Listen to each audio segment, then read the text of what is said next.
พระพุทธศาสนาอาเซียนสมาพันธ์สื่อวิทยุพระพุทธศาสนาอาเซียนเป็นเพียงแอปพลิเคชันเดียวเท่านั้นที่รวบรวมสถานีวิทยุพระพุทธศาสนาแห่งชาติคลื่นต่างๆที่ออนไลน์ออกอากาศทางอินเทอร์เน็ตมาไว้ในที่เดียวกันเพื่อบริการให้กับสังคมได้รับสิ่งที่ดีให้แก่ชีวิตโดยเฉพาะหลักธรรมคำสอนในทางพระพุทธศาสนาผู้จัดทำแอปพลิเคชันมีความคำนึงว่าอย่างน้อยๆก็สามารถทำให้ท่านที่มีความตั้งอกตั้งใจฟังนั้นได้รับประโยชน์จากหลักธรรมคำสอนในทางพระพุทธศาสนาไม่มากก็น้อยแต่ได้แน่นอนโดยเฉพาะธรรมบรรยายของครูบาอาจารย์ผู้มีความรู้ความสามารถเป็นที่ยอมรับของผู้คนในสังคมในวงกว้างรวมอยู่ในแอปพลิเคชันดังกล่าวนี้แทบทั้งสิ้นเพราะฉะนั้นใครที่ดาวน์โหลดแอปพลิเคชันนี้เอาไว้ถือว่าเป็นผู้ที่โชคดีที่สุดในชีวิตเพราะแอปพลิเคชันนี้เป็นเพียงแอปพลิเคชันเดียวที่มีสถานีวิทยุพระพุทธศาสนาแห่งชาติรวมอยู่มากที่สุดในโลกแล้วแต่ละสถานีก็นำเสนอแต่เนื้อหาสาระที่ดีๆและมีประโยชน์ทั้งนั้นเลยท่านสามารถเลือกรับฟังได้ถ้าหากท่านใดดาวน์โหลดแล้วบอกว่าไม่อยากฟังหรอกรายการคดีโลกคดีธรรมเนี่ยพูดจาไม่น่าฟังไม่เป็นไรโยมเพราะว่าแอปพลิเคชันนี้ไม่ได้มีเฉพาะรายการคดีโลกคดีธรรมรายการเดียวมีรายการธรรมะบรรยายจากครูบาอาจารย์มากมายหลากหลายเยอะแยะไปหมดเลยเต็มไปหมดเลยเทียบเปอร์เซ็นต์แล้วรายการคดีโลกคดีธรรมเป็นเพียงแค่เศษเสี้ยวเล็กๆนิดเดียวไม่ถึง 0.1% ด้วยซ้ำไปท่านสามารถหลบเลี่ยงได้พอเปิดมาเจอรายการคดีโลกคดีธรรมไม่ฟังก็ย้ายไปฟังช่องอื่นได้มันสะดวกโยมที่แนะนำให้เนี่ยแนะนำเอาบุญเขาเรียกว่าเอาบุญกันอาตมาภาพก็อยากได้บุญนะไม่ใช่ว่าอยากจะได้บาปก็อยากจะทำบุญโดยการบอกกล่าวเป็นสะพานบุญแจ้งให้กับทุกท่านได้ทราบเป็นการช่วยกันเผยแผ่ธรรมะของพระพุทธเจ้าไปด้วยก็แค่นั้นเองใครไม่ได้ฟังอาตมาภาพหรือไม่อยากฟังก็ไม่เป็นไรโยมนะอาตมาภาพก็ไม่ได้มีความรู้สึกเดือดร้อนใจอะไรแต่ต้องการให้พวกเราเนี่ยฟังธรรมะที่สถานีวิทยุเหล่านั้นเขานำมาเปิดเป็นประโยชน์มากไม่อยากให้พวกเราได้ตกล่วงจากข้อธรรมเหล่านั้นไม่ใช่พอเห็นรายการคดีโลกคดีธรรมประกาศให้ดาวน์โหลดก็ไม่อยากดาวน์โหลดกันเพราะว่ากลัวว่าจะมีแต่รายการคดีโลกคดีธรรมไม่ใช่โยไม่ใช่เลยลองดาวน์โหลดฟังดูฮะแล้วท่านจะทราบนะท่านจะทราบเองผู้ที่เขาดาวน์โหลดแล้วฟังนั้นเขารับทราบรับรู้กันดีว่าในแอปพลิเคชันนี้มีของดีเต็มไปหมดเลยมีแต่ของที่ไม่ค่อยชอบอยู่แค่รายการเดียวเท่านั้นเองคือรายการคดีโลกคดีธรรมโยมก็ไม่ต้องฟังก็ไม่ว่าอะไรโยมเพราะว่ารายการนี้เป็นรายการที่เหมาะกับคนที่มีจิตสำนึกเหมาะสำหรับคนที่ไม่เห็นแก่ตัวไม่เห็นแก่ตัวในที่นี้หมายความว่าเห็นแก่ประโยชน์ชาติประโยชน์พระพุทธศาสนาและประโยชน์สถาบันพระมหากษัตริย์แบบเข้มข้นเหมาะมากสำหรับคนที่มีจิตสำนึกที่เข้มข้นมีอุดมการณ์ที่เข้มข้นซึ่งในสังคมโลกใบนี้มีไม่กี่คนหรอกโยมน้อยรายการนี้จึงเป็นรายการที่เหมาะสำหรับคนประเภทนั้นถามว่ามีไหมในประเทศไทยเราเนี่ยมีถ้าไม่มีก็จะฟังกันได้ทุกวี่ทุกวันได้ยังไงใช่ไหมมีโยมถึงแม้ว่ารายการนี้จะพูดจาเข้มข้นพูดจาขึงขังหนักแน่นตรงไปตรงมา แต่รายการนี้ไม่ได้มีเนื้อหาที่จะไปทำลายใครเลยไม่ได้ไปคิดร้ายไม่ใช่ไปเบียดเบียนใครทั้งนั้น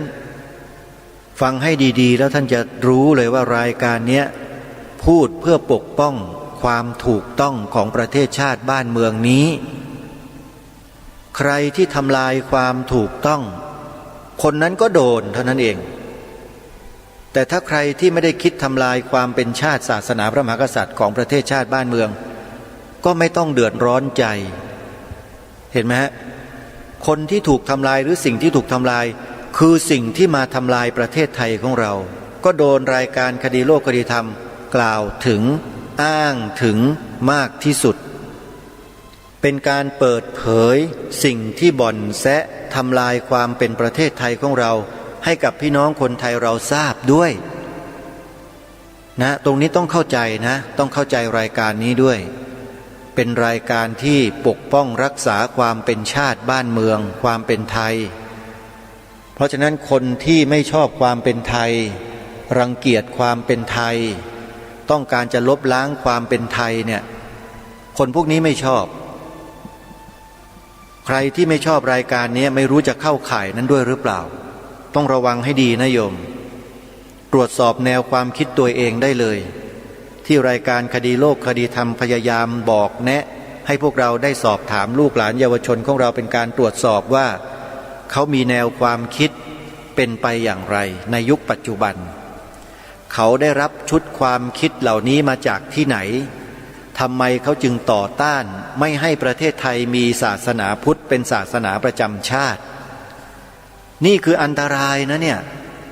การต่อต้านเรื่องนี้อันตรายต่อประเทศนี้มากหลายคนบอกว่าไม่เห็นอันตรายตรงไหนเลยนะบางทีก็ไปพูดตามศัตรูด้วยนะบอกว่าถ้าบัญญัติไว้ในกฎหมายรัฐธรรมนูญสิมันจะเป็นอันตรายในระยะยาวเพราะว่าอาจารย์คนนั้นคนนั้นที่เขาร่างกฎหมายหรือเขาทำกฎหมายเนี่ยเขาพูดไว้อย่างนั้นฉันเชื่ออาจารย์คนนั้นไอ้แบบนี้ก็เป็นพวกเดียวกันทันทีเลยเห็นไหมมันตรวจสอบไม่ยากสังคมไทยหรือคนไทยในยุคปัจจุบันเนี่ยใช้ประเด็นนี้แหละตรวจสอบเลยว่าคุณยอมรับไหมคุณอยู่ในประเทศไทยเป็นคนไทยคุณยอมรับความเป็นไทยไหมความเป็นไทยที่ถูกต้องชัดเจนแล้วเป็นมานานแสนนานเป็นพันปีมาแล้วก็คือประเทศไทยมีพระพุทธศาสนาเป็นศาสนาประจำชาติหรือพระพุทธศาสนาเป็นศาสนาประจำชาติไทยของเราท่านยอมรับกันไหมความจริงข้อนี้ความเป็นไทยข้อนี้ท่านยอมรับไหมถ้ายอมรับแปลว่าท่านใช้ได้แต่ถ้าไม่ยอมรับท่านต้องไปปรับทัศนคติของท่านเสียใหม่ท่านน่ะกำลังดำเนินแนวทางที่ผิดถ้าต่อต้านเรื่องนี้นะใครก็ตามเถอะจะใหญ่โตมาจากฟ้าไหนก็ตามเถอะจากนอกโลกก็ตามเถอะจากจักรวาลไหนก็ตามผิดทั้งนั้นไม่มีข้อยกเว้นใครก็ตามแปลว่าเป็นคนที่อกตัญญูต่อบรรพบุรุษตัวเองให้รู้สึกตัวไว้ด้วยนี่คือสิ่งที่รายการคดีโลกคดีธรรมกำลังทำหน้าที่เพื่อที่จะสะกิดสะเกาคนอกตัญญูเหล่านั้นว่าอย่าอกตัญญูต่อไปอีกเลยมันไม่ดีสำหรับประเทศชาติบ้านเมืองนี้ก็แค่นั้นเองใครที่มีความกตัญญูกตเวทีอยู่เขาก็ไม่สะดุ้งไม่ผวาไม่เป็นงัวสันหลังหวะเวลาฟังรายการคดีโลกคดีธรรมแต่ละช่วงแต่ละตอนแล้วเขาก็เกิดความฮึกเหิมเกิดความรู้สึกร่วมเกิดความเห็นด้วยเห็นพ้องต้องกัน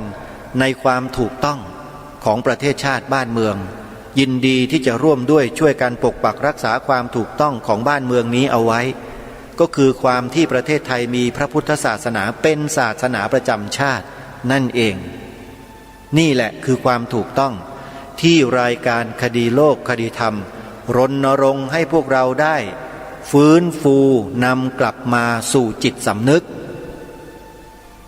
แล้วก็ถ่ายทอดให้กับลูกหลานเยาวชนของเราอย่างเร่งด่วนก่อนที่จะถูกฝ่ายศัตรูล้างสมองจนหมดถึงบอกให้พวกเราผู้เป็นผู้ปกครองเด็กๆนักเรียนที่มาจาก กลับมาจากโรงเรียนน่ะพ่อแม่พี่ป้าน้าอาปู่ย่าตายายที่เลี้ยงเด็กอยู่ทุกวันเนี้ยอยู่ตามชนบทอยู่ตามบ้านนอกอยู่ตามกรุงแล้วแต่ช่วยกันตรวจสอบชุดความคิดของเด็กๆเยาวชนคนไทยของเราด้วยว่าเขาถูกล้างสมองไปในทิศทางอื่นหรือไม่โดยใช้วิธีการนี้แหละเอาความจริงของประเทศไทยเรานี่แหละตรวจสอบเขาเลยถามเขาว่าหลานชื่อดำชื่อแดงชื่อเขียวชื่ออะไรก็แล้วแต่เถอะโรงเรียนเขาสอนเขาบอกไหมว่าประเทศไทยเรามีศาสนาอะไรเป็นศาสนาประจำชาตินี่เป็นการตรวจสอบภาครัฐด้วยนะโดยการใช้เด็กนี่แหละเป็นสะพานเชื่อมให้ไปถึงผู้บริหารกิจการบ้านเมืองด้วยไม่ว่าจะเป็นระดับข้าราชการประจำข้าราชการสำรองข้าราชการทั่วไปข้าราชการทหารตำรวจข้าราชการการเมืองไม่ว่าจะอยู่ในฝ่ายบริหารตุลาการนิติบัญญัติตรวจสอบได้หมดเลยในประเด็นเดียวกันนี้แหละใช้เป็นเครื่องมือตรวจสอบเพราะถ้าหากใครก็ตามในประเทศนี้ไม่ยอมรับความจริงในข้อนี้คนนั้นนั่นแหละ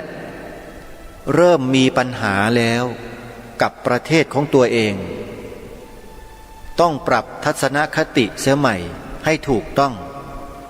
วิธีการปรับทัศนคติก็ไม่ยากคุณแงนดูธงชาติที่อยู่บนหัวคุณน่ะที่เหนือหัวพวกคุณอยู่นั่นน่ะแล้วคุณก็ลองพิจารณาดูซิว่าคืออะไรคุณหาคำตอบออกมาให้ได้ตรงนั้นแหละเป็นเครื่องบ่งบอกว่าพวกคุณพวกเราพวกท่านทั้งหลายมีจิตสำนึกในความเป็นไทยเหลืออยู่เท่าไหร่หรือว่ามันหมดไปแล้วมีคนบางคนหลายๆคนบางกลุ่มบางพวกหลายๆพวกบอกว่ามองเห็นธงชาติแล้วอยากจะอ้วกร้องเพลงชาติแล้วมันจะอ้วกแตกไอ้นี่แปลว่าเนี่ยเป็นพวกอะไรมาเกิดก็ไม่รู้อาตมาภาพก็ไม่อยากจะใช้คำพูดเดี๋ยวโยมก็จะตำหนิเอาอีกโยมลองคิดดูคนที่คิดแบบนี้มีความรู้สึกแบบนี้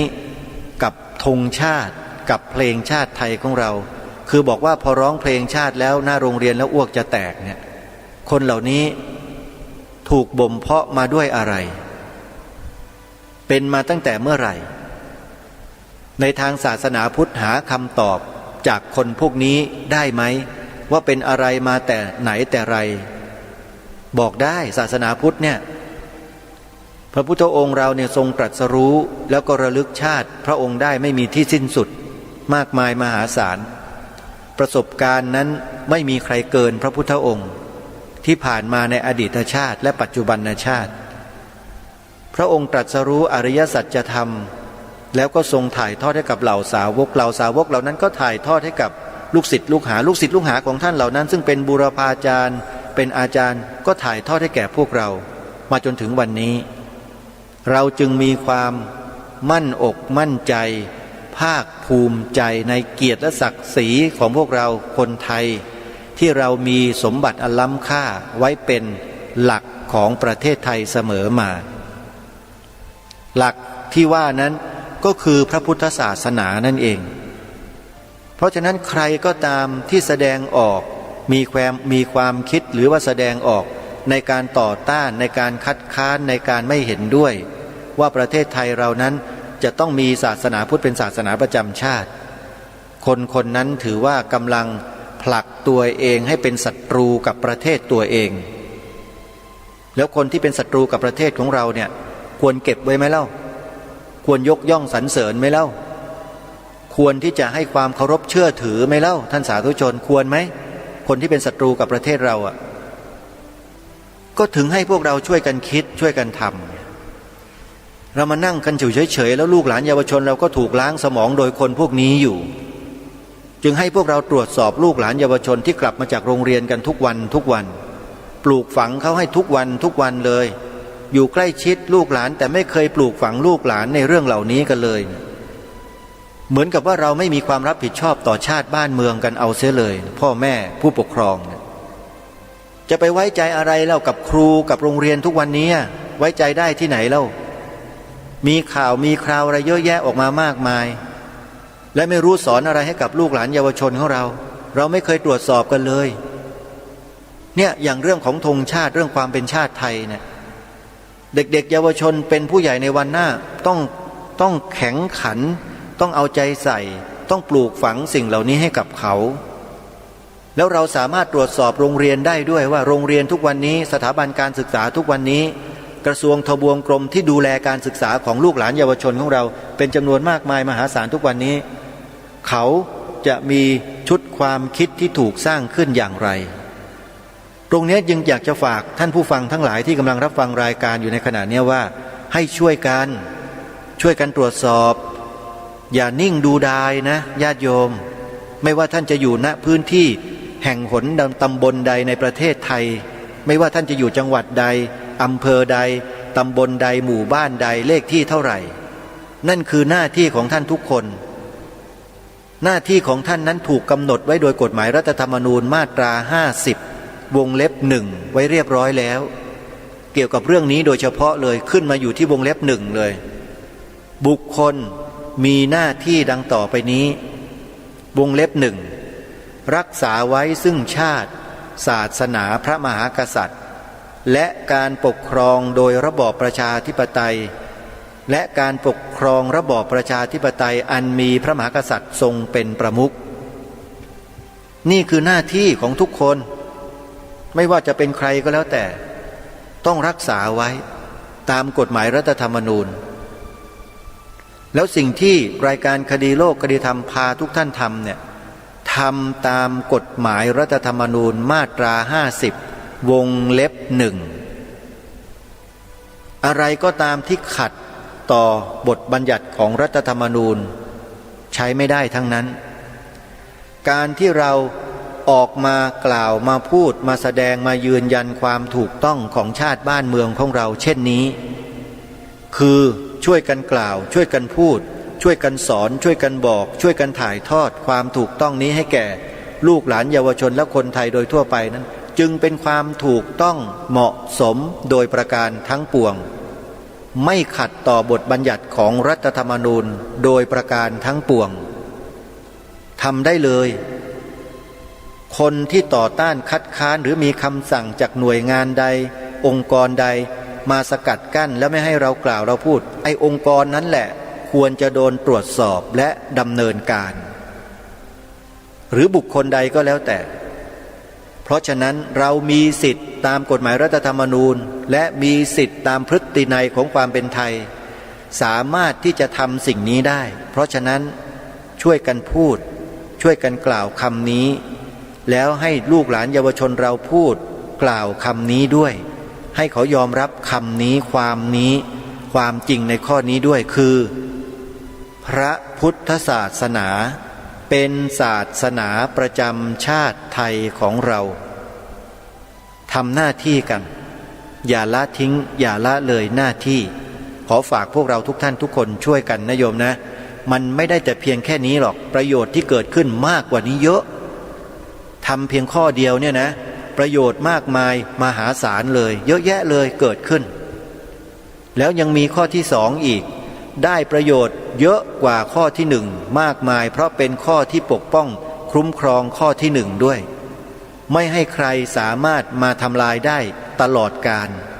ต้องมีข้อที่2กำกับไว้ก็คือบทพระราชนิพนธ์ความหมายธงไตรรงค์ขอร่ำรำพันบรรยายความคิดเครื่องหมายแห่งสีทั้ง3งามถนัดขาวคือบริสุทธิ์สีสวัสดิ์หมายพระไตรรัตน์และธรรมะคุ้มจิตไทยแดงคือโลหิตเราไซซึ่งยอมสละได้เพื่อรักษาชาติศาสนาน้ำเงินคือสีโสภาอันจอมประชาทะโปรดเป็นของส่วนองค์จัดริ้วเข้าเป็นไตรรงค์จึงเป็นสีธงที่รักแห่งเราชาวไทยทหารอวตารนำไปยงยุทธวิชัยวิชิตก็ชูเกียรติสยาม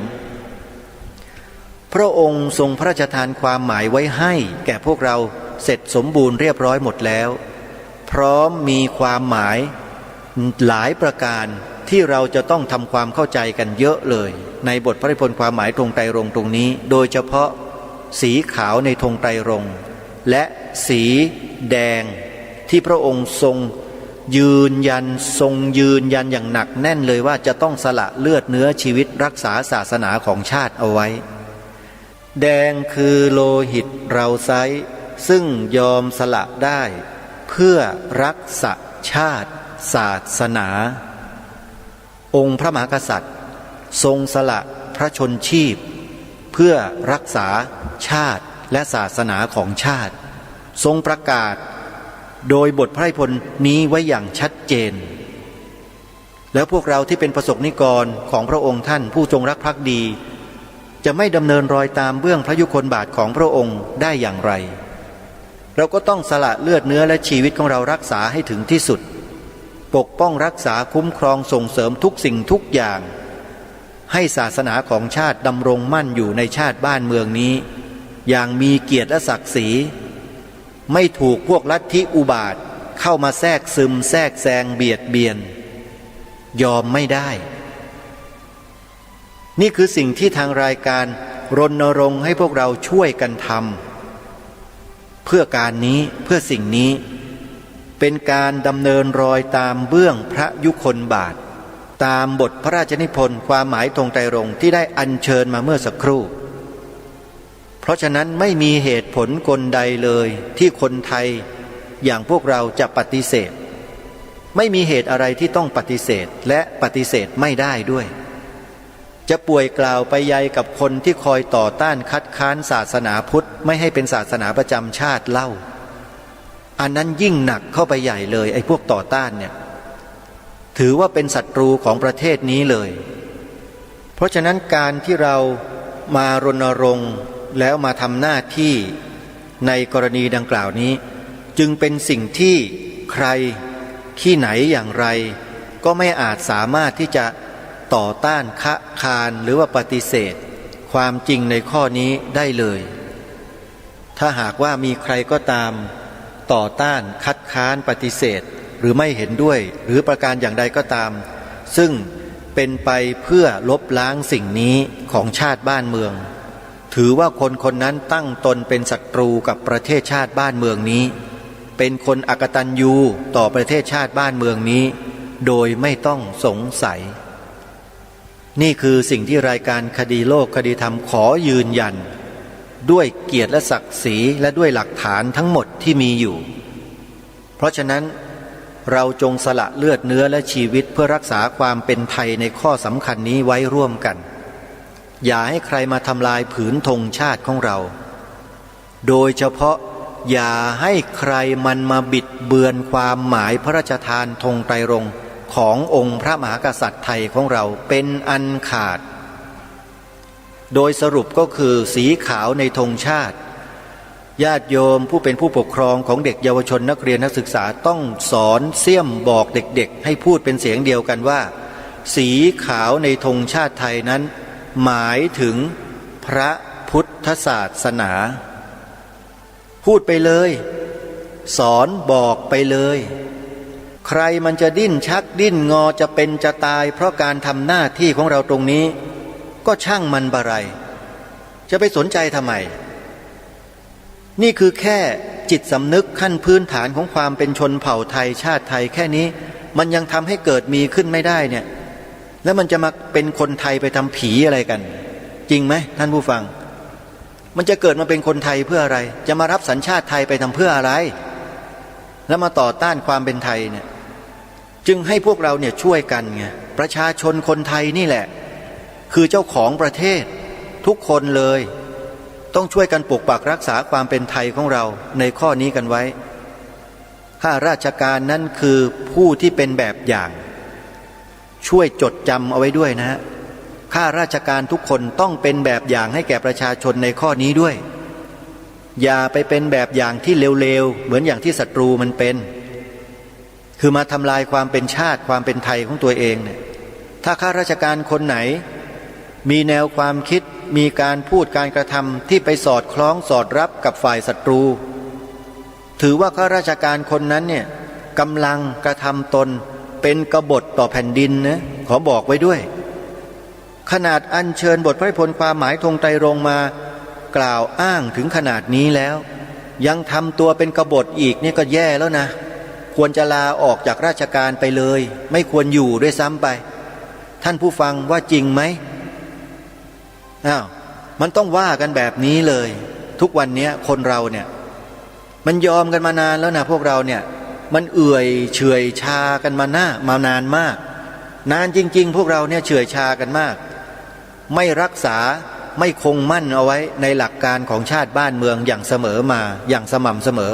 เราไม่ทำปล่อยปละละเลยกันไม่ปลูกฝังลูกหลานเยาวชนกันคนนู้นมาทีหนึ่งมาใช้อำนาจบอกว่าพูดไม่ได้กล่าวไม่ได้สอนไม่ได้แสดงไม่ได้ก็เชื่อตามเขาหมดแล้วก็ละทิ้งหน้าที่กันมาเว้นช่องกันมานานแสนนานจริงไม่จริงจริงไม่จริงท่านผู้ฟังที่เป็นครูที่เกษียณอายุราชการมาแล้วจริงไหมท่านว่าในอย่างครูบุญมีเนี่ยที่ฟังรายการอาตมาภาพอยู่เนี่ยครูแม่ครูบุญมีเนี่ยยอมรับน้ำใจท่านเลยถ้ามีโอกาสอาตมาภาพนี่จะขอให้เข้าสายมาพูดคุยกันด้วยซ้ำไปเนี่ยท่านเหล่านี้มีอยู่นะมีประสบการณ์เป็นครูสอนวิชาศิลธรรมในสมัยอดีตในหลักสูตรเดิมแล้วมาเปรียบเทียบถึงแนวความคิดหรือชุดความคิดของเด็กเยาวชนนักเรียนนิสิตนักศึกษาในยุคนี้แล้ว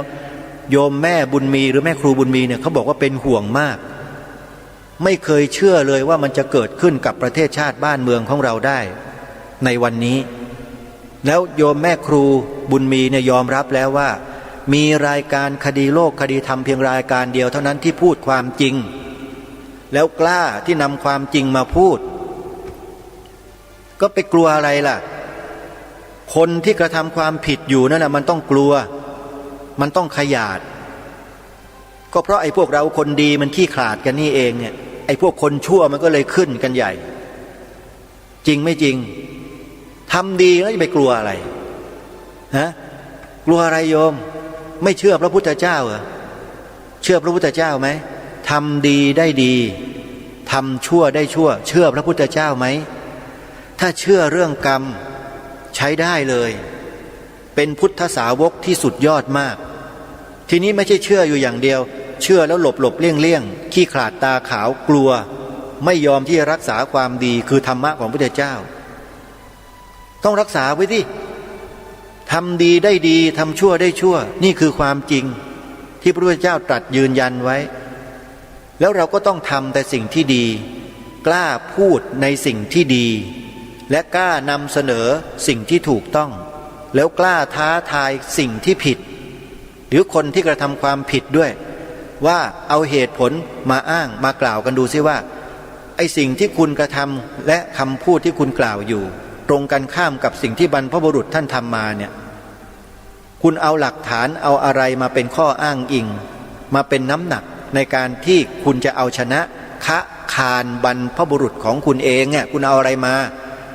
ไปเอาหลักของใครมาลองดูซิว่ามันจะมีน้ำหนักแค่ไหนอาตมาภาพว่าแค่อ้าปากมันก็แพ้หมดแล้วคนพวกนี้โยมจริงๆอยู่เพื่อพวกเราเนี่ยมันไม่สู้กันเองใช่ไหมอาตมาภาพก็เลยอยากจะเปิดเพลงหนึ่งให้ฟังเป็นการเตือนสติคนไทยเราดีไหมฟังกันสักรอบหนึ่งก่อนเถอะเพราะไม่ได้เปิดมานานแล้วเดี๋ยวจะหาว่ารายการคดีโลกคดีธรรมเนี่ยตกเทรนนะเดี๋ยวฟังกันสักนิดแล้วกันนะเดี๋ยวเปิดให้ฟังกันพร้อมๆกัน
เป็นอย่างไรบ้างท่านผู้ฟัง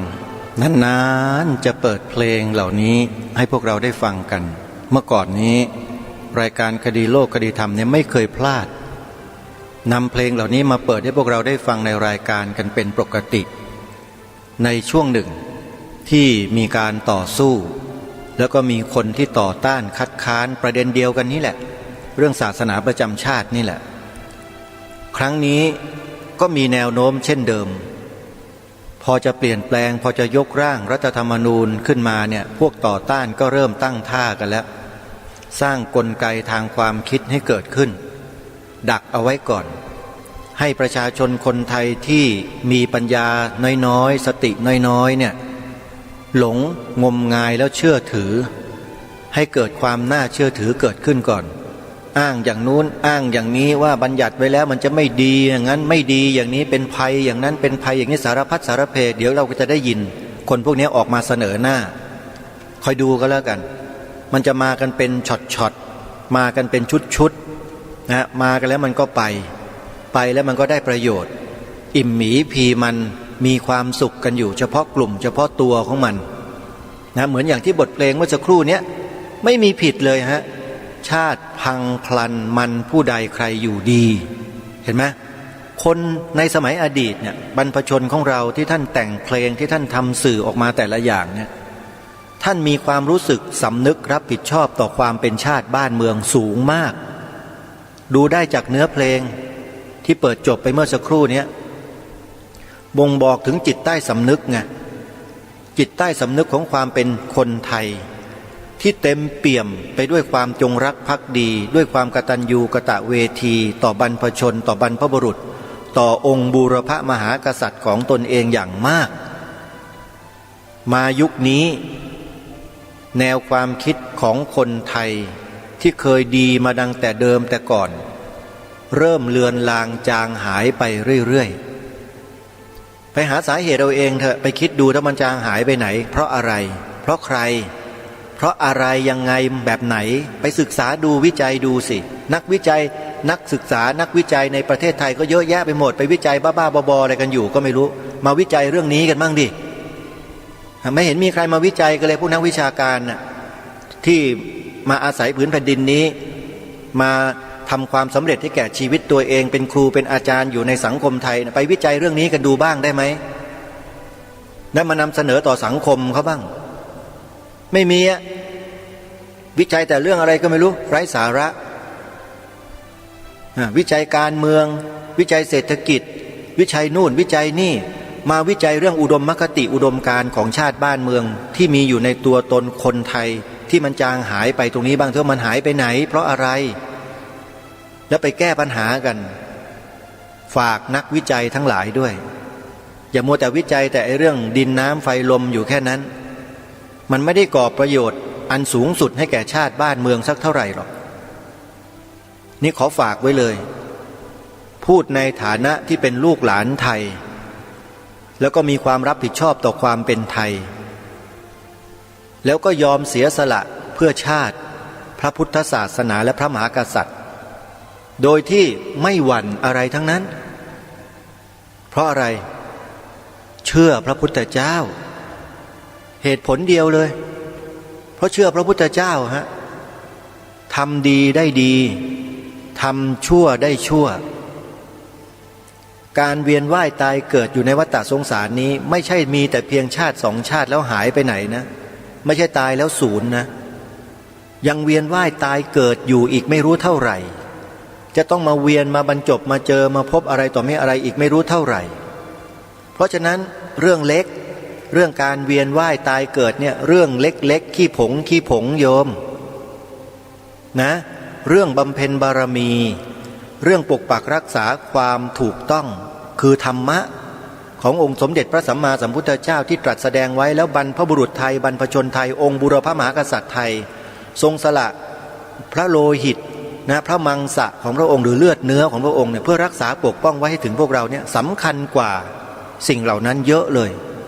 สำคัญกว่าไม่มีอะไรที่จะเปรียบเทียบได้ด้วยเพราะฉะนั้นการสืบสารการรักษาปกป้องพระบวรพุทธศาสนาไว้ให้เป็นศาสนาประจำชาติไทยในประเทศไทยของเรานั้น จึงเป็นมหากุศลอันแรงกล้าใครที่ต้องการได้มหากุศลอันแรงกล้าอันใหญ่โตช่วยกันปกปักรักษาความเป็นศาสนาประจำชาติของพระพุทธศาสนาของเรากันเถิดมาช่วยกันนะบุญกุศลจะเกิดกับท่านอย่างมากมายมหาศาลจริงๆนี่คือบุญกุศลใหญ่ช่วยส่วนรวมโดยเฉพาะสถาบันพระพุทธศาสนาต้องได้รับการบัญญัติให้ถูกต้องโดยกฎหมายรัฐธรรมนูญว่าเป็นศาสนาประจำชาติไทยให้ได้ฝากพวกนักร่างกฎหมายทั้งหลายทั้งปวงด้วยลูกหลานใครไม่รู้หรอกอย่าให้บรรพชนของคุณเนี่ยชี้หน้าว่าด่าคุณว่าเป็นไอ้ลูกหลานอะไรอย่าให้บรรพชนดวงวิญญาณบรรพชนมาชี้หน้าว่าพวกคุณนะว่าเป็นลูกหลานอะไรจะเปิดเพลงนี้ให้ฟังก็กลัวโยมจะฟังกันไม่ได้ทุกวันนี้มีหมดละทุกเพลงอ่ะหนักแผ่นดินมีทั้งนั้นอ่ะรายการนี้เก็บไว้เพียบและพร้อมที่จะเปิดเมื่อไหร่ก็ได้ถ้าถึงโอกาสวันนี้เป็นเพียงแค่เบาๆเท่านั้นเองเพลงที่เปิดที่จบไปเมื่อสักครู่นี้เขาเรียกว่าเพลงอนุสติไทยเป็นหนึ่งในบทเพลงพระราชนิพนธ์ที่องค์พระบาทสมเด็จพระมงกุฎเกล้าเจ้าอยู่หัวได้ทรงพระราชทานไว้ให้แก่ปวงชนชาวไทยของเราเปิดให้ลูกหลานและคนไทยได้ฟังเพื่อเตือนสติและวันนี้ก็ได้เตือนสติกันไปแล้วด้วยบทเพลงดังกล่าวแล้วถ้าหากว่าพวกเราไม่หลงลืมสติไม่หลงเชื่อฝ่ายศัตรูแล้วก็ไม่กระทำตนให้เป็นผู้เสื่อมเสียต่อเกียรติยศและศักดิ์ศรีในความเป็นไทยเนี่ยนั่นคือสิ่งที่เหมาะสมและถูกต้องที่สุดช่วยกันปกปักรักษาความเป็นไทยของเราไว้กรณีที่ทางรายการได้รณรงค์ให้ทุกท่านได้กระทำ3 ข้อเนี่ย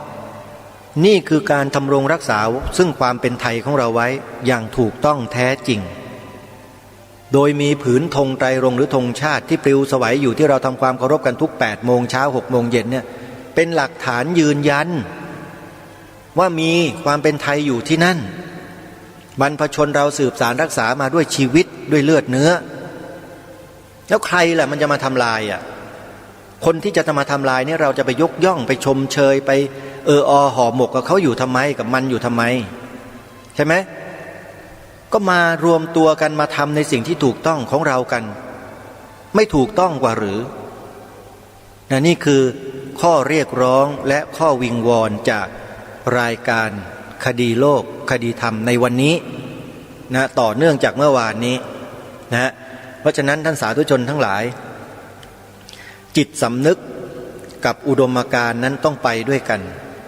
ถ้ามีจิตสำนึกแต่ไร้อุดมการณ์มันก็ไปไม่ได้มันก็คลุกคลัก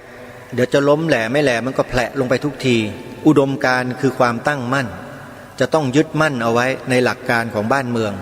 ประเทศไทยนั้นมีศาสนาพุทธเป็นศาสนาประจำชาติก็ศาสนาประจำชาติอย่าเที่ยวไปเลอะเทอะบิดเบือนสิ่งที่บรรพบุรุษเขาวางหลักการไว้ดีแล้วนั้นเพราะหลงไปเชื่อใครก็ไม่รู้ที่เราคิดว่าเป็นครูเป็นอาจารย์เป็นนักวิชาการเป็นอะไรต่อไม่อะไรที่น่าเชื่อถือไม่ใช่จะเป็นอะไรก็ตามเถอะมันก็ไม่มีค่าเท่ากับบรรพบุรุษของเราหรอกจริงๆเอาลองดูสิใครคิดว่าตัวเองมีค่ากว่าบรรพบุรุษบรรพชนของตัวเองบ้างทำคุณประโยชน์อะไรให้กับชาติบ้านเมืองนี้บ้างล่ะคนที่ออกมาต่อต้านโดยเฉพาะออกมาต่อต้านประเด็นเนี้ยไม่มีน้ำหน้าสักคนหนึ่งที่จะมาเทียบเคียงได้เลยจริงไม่จริงฮะนี่อาตมาภาพไม่ได้ว่าคนดีนะว่าคนที่ไม่ดีที่กำลังทำลายความเป็นชาติไทยของเราเพราะฉะนั้นคนดีจะไม่เดือดร้อนคนไม่ดีเท่านั้นแหละที่เดือดร้อนใจเพราะรายการคดีโลกคดีธรรมไปแก้ไขปรับปรุงตัวเองเสียใหม่ฝากไว้ช่วงท้ายรายการวันนี้เวลาของรายการหมดท่านสาธุชนร้องเพลงที่จะเปิดให้ฟังช่วงท้ายรายการเป็นบทเพลงที่ได้อัญเชิญบทพระนิพนธ์ความหมายธงไตรรงค์มาใส่ไว้ร้องพร้อมๆกันแล้วถ่ายทอดให้ลูกหลานของเราขอความสุขสวัสดีจงมีแด่ท่านผู้ฟังทุกท่านทุกคนเทินขอเจริญพร